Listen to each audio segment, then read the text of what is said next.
Yes, Cam Collier at it again last night. 20th home run of the season for the Dayton Dragons. Look at his numbers. Here's a ball well hit toward left center. Way back. That ball. Home run for Collier.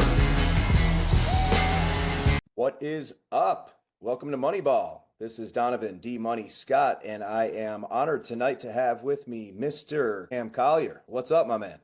Doing good. It's an honor to be on. Thank you very much, man. I appreciate that. I'm going to start with some real heavy questions here for you. All right. So I got the kids involved, and these are going to be real tough ones. I don't want to stump you. You know, I don't want to call you out here, but these are big. Like I said, is it double bubble or big league chew, my man? Which one? If you got to pick one of the two. I would have to say Big League Chew. That's the one I grew up on. That's the one we always had in the dugout. So Big League Chew. Big League Chew. All right. So, you know, double bubble is what you see everywhere in the dugouts now. It's everywhere. And, you know, it was brought to my attention by Mr. Ryan Mountcastle that the sugar-free double bubble is where it's at. So he insisted it was the best gum I'll ever have in my life. Double bubble, but sugar-free. That one's pretty good too, but like, I don't know. Big League Chew is pretty good. When I was a kid, I used to take the Big League Chew and I would pack it into my mouth like it was an actual chaw. You know, like and dude, I did it so much that it started eating away at the inside of my mouth when I was playing baseball. It was great, man. You know, because back in the day, you saw these guys with the big chaw in your mouth, and when you were a kid, you didn't know that they were chewing. Yeah, no idea. I thought it was always gum. I thought it was gum, you know. Yeah. And back then, like, you got to think all of our heroes and guys, well, I'm older than you, but guys that we grew up watching, you know, they all were like either taking greenies or smoking in the dugout. And like, it was wild out, man, what they were doing. I'm going to roll into the second tough one here. Sunflower seeds. Do you chomp on those things when you're playing? Are you a big sunflower seed guy? I'm a big sunflower seed guy. Like, Okay. I always keep a big handful in my pocket for sure. Yeah. All right. Now, what's the flavor of choice? I don't know, man. I mix around. Like I'll do some barbecue, I'll do some dill pickle, do some, you know. All right. You mix it up. Have you had the Frank's Red Hot? I've actually had the Frank's Red Hot. It's pretty good. Okay. It's pretty good. I see the Frank's Red Hot has become a thing, and Frank's, you know, us being the Buffalo chicken wing here, the Frank's Red Hot, it's from these parts. So like we pioneered, man. We put that on the map with the buffalo wings, with the butter and the Frank's. So I wasn't sure if you had them. I was gonna make sure I got a bag out to you, but if you've had them, that's pretty good. You like spicy stuff? Yeah. I always like the spicy seeds. Like I've had those. Like I've had the Takis. Like the one thing about the spicy ones, they always leave your hands really red. Right? You got to So clean it's up. like, yeah. They're messy. I don't like it. I don't like a big mess here while I'm trying to eat some seeds. But it goes hand in hand though now with baseball. It's the seeds and the gum and it's just part of it. Yeah, it's a necessity. Number 23. Is it Jordan? Is it tell me where the number came from?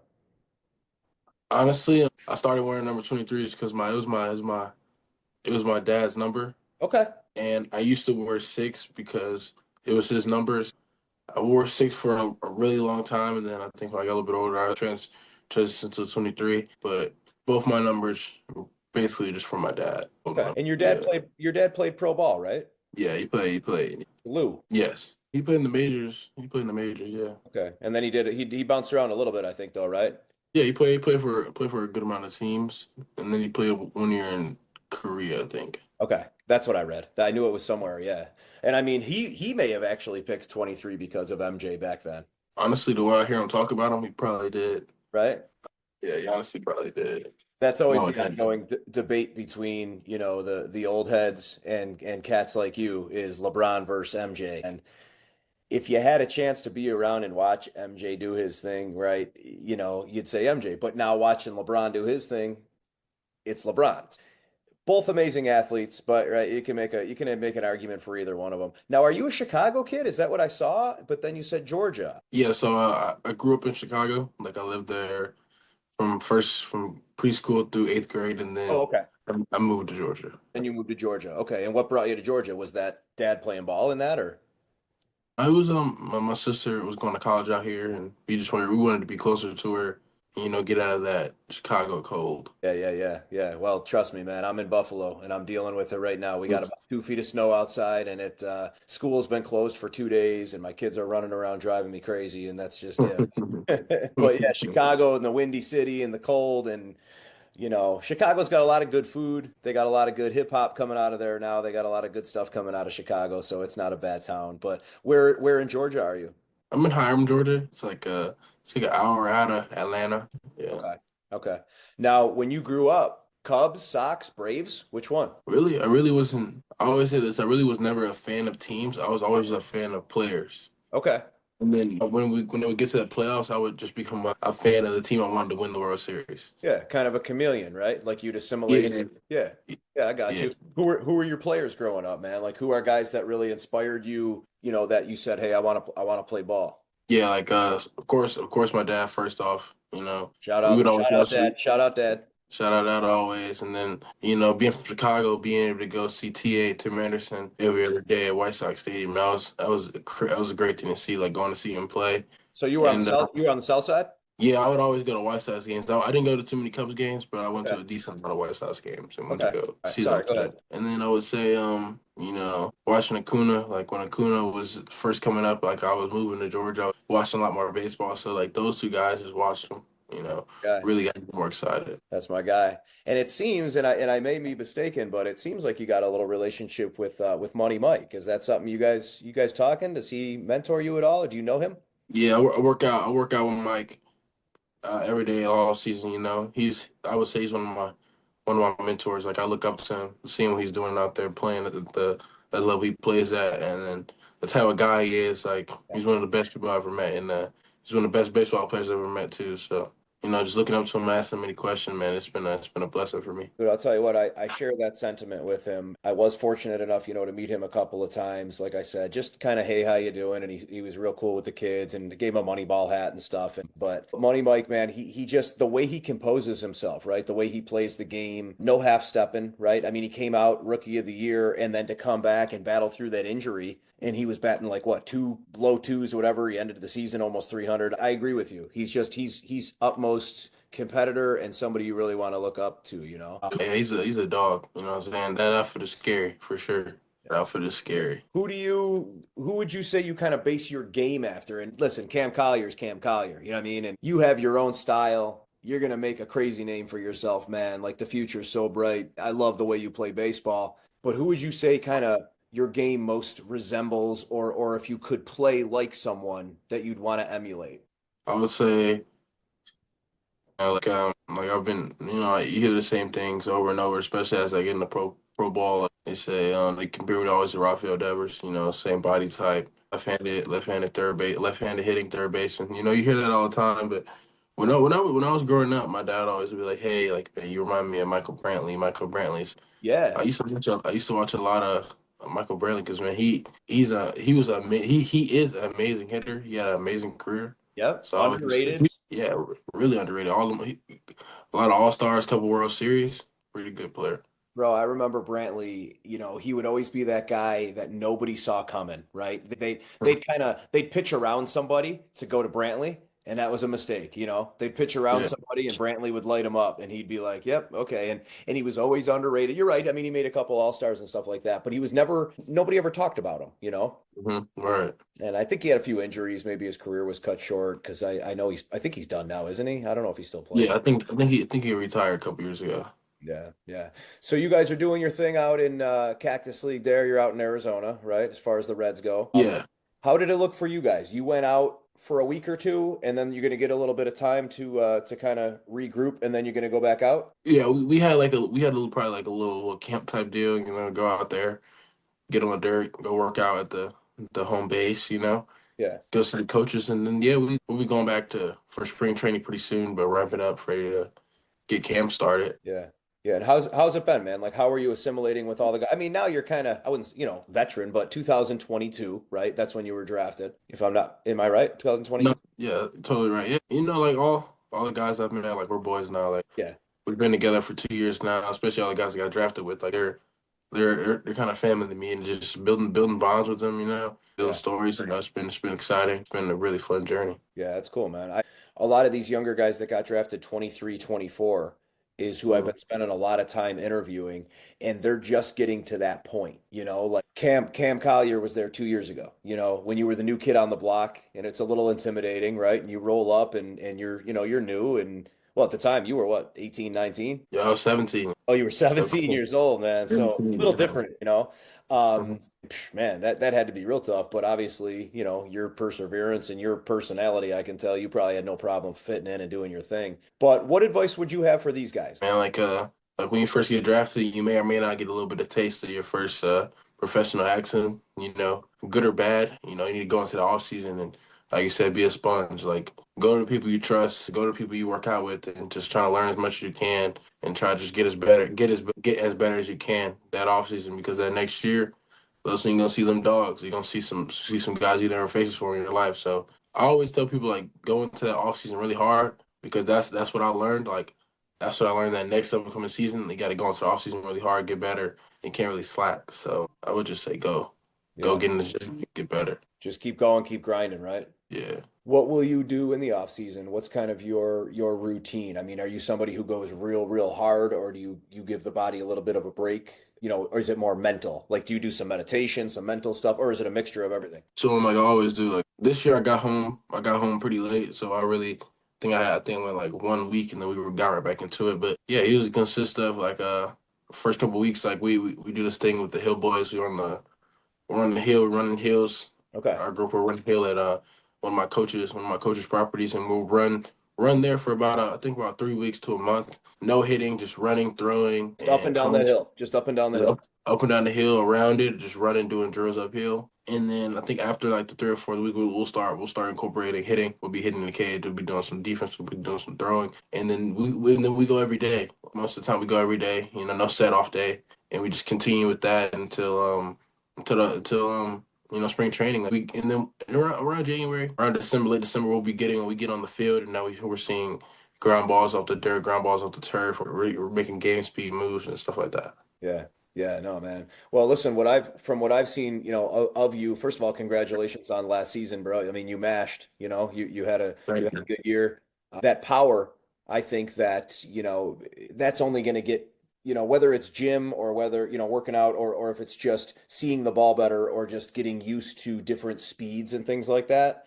You seem to be seeing the ball real well, you know, and only being whatever 20 years old now. Do you find that are things slowing down for you, if that makes sense? You know what I mean? I wouldn't say the game getting easier because you know, then you got somebody throwing 102 miles an hour at you. But are things slowing down where you're getting more comfortable, you know, with hitting? Yeah, I would say definitely over the switch from the 2023 to the 2024 Yeah. season. I allowed myself to slow the game down a little bit more and just rely on my work that I put in the off season, because my work in the off season was so pure and so good, I could just go back to it. So yeah, I would say like it definitely opened up. Yeah. Just to being able to relax more that second season, just relax and just go play my game, really was a different feeling. And just kind of like, you know, just be yourself. You're like just loose. You know, you seem to be that's what I mean. You seem to be playing real loose, you know, like not worrying about the noise around you, just blocking everything out and just playing baseball, you know? Yeah, that's what I was trying to do last year. I allowed myself to get too into my head and listen to other outside sources more than the people I trust the most telling me this, that, and that. So I tried to buy in on that, and it worked. I love the hill thing, man. Jerry Rice, his thing was running up hills. That's all he did. And people would say, "Man, you're gifted. You know, God gave you these hands." And he was like, "No, no, let's not get it twisted. God gave me the hands, but I got to get open to catch the ball." And he used to run hills. He did it for just hours a day, you know, and it's not easy to do, you know, even, you know, if you're running on incline or anything like that, but up and down hills, whoever you have training you that way is very smart in that way, right? And you know, he actually knows exactly what he's doing on how to train you guys. And then it's mental too, because when you're going up that hill and you're tired, you're like, all right, I'm done. You know, and he's forcing you and saying, "No, get your butt up that hill, man." Right? Yeah, I finished through. Yeah, That's cool, man, for sure. So I need some football predictions here. Are you a football guy?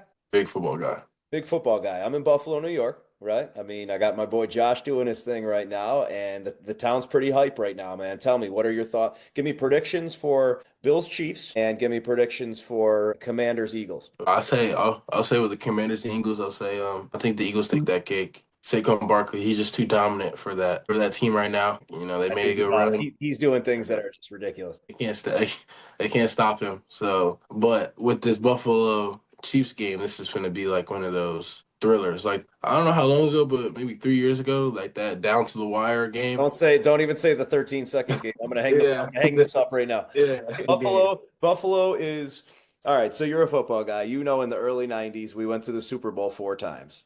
92, 93, 94. And in 91, we missed that wide right. And it did something to this town. It broke us. And, the next couple of years, we kept getting there and we just got slaughtered. Every other year, we just got slaughterhoused. And, now it's like something keeps coming up, man. The 13 seconds, the Music City Miracle, right? I don't know if you remember that one where they threw the ball and it was a lateral to Dyson. And so we got to figure this out. And I think you're right. It's going to come down to the wire. And I didn't even let you get your thing in because you said the 13 seconds. But who do you think's going to win the game? That one's tough. And the way both of these teams are playing, like they're playing so mature Yeah. that it's like, man, they're not making no mistakes. Like, so I don't know. It might be like a 7-6 game. I don't know. It could go either way. You never know. And football has gotten so hard to like if you say it's going to be a high scoring shootout, you're right, it's 7-6. If you say it's going to be a low scoring defensive game, it's 55 to 38. Like it's become so hard to predict. And you worded it really well there, man, as far as mature, like if you watched Mahomes and Allen a few years ago, these guys were gunslingers, right? Just trying to have Yeah. fun, like, hey, go get it, jump balls and stuff like that. And now, man, they're thinking about where they want to throw. I mean, Mahomes, his numbers aren't even they're not even nice, right? Like he's just their defense is getting it done and they're winning the games. Yeah, he's just like I feel like, man, he's just so good now to the point to where he just knows he needs to he knows that all I need to do is this and we're gonna win every game. Like I don't need to go overboard to win these games Yeah. because I have a defense now and I know how to get us points on the boards. And it's just crazy to watch. This guy's going out there on looks like 50% and just like winning every game. It's crazy. You're absolutely right, which scares me. We got their number earlier this year, but this is a KC. We'll see how it goes, right? But hopefully deep in your heart, you're going to be rooting for Buffalo. You're going to remember this conversation. You're going to be like, "Come on, man, let's go Buffalo." Hey, I love a little revenge story, man. I would love to see the Bills get their revenge this year. Have you been out Buffalo at all? You been in Western New York? Have you played ball I've here? never been. I've never been. I've been to New York one time, but I've never been. I don't think never been to Buffalo. Yeah. Yeah. You know, it's kind of a blue collar type town. It's to me, it kind of is like a Chicago. Chicago's so much bigger, right? Just a bigger scale. Mhm. Chicago's a massive city. Buffalo kind of reminds me if you took Chicago and kind of cut it in half. It's kind of got that Okay. vibe to it. Um, Mhm. but so as far as this year expectations, bro, I mean, people are starting to talk about Cam Collier, right? And like you said, man, I think you kind of kill that noise and you don't sweat it and you don't worry about it. What are expectations for yourself? We're obviously where you're heading and where do you want to be in next year? Where do you see yourself when you want to crack this lineup, man? I mean, all this stuff's coming. Can you taste it? I guess what I'm saying is, can you taste this right now? You know, you always have that feeling, just tasting and just being a step closer. And yeah, I have a feeling. Every other year, it's just a step closer to that big goal. And just now I'm going into my third full season. I'm just going in there, just trying to get better, just be a better player I was than last year, and just like I said, just be consistent, be a guy that can rely on, be somebody that's gonna come to the park every day and be able to give the team their best. So that's really what I've been working towards this year. Really going hard on that consistency and just want to be a good teammate and be somebody again that my guys can rely on.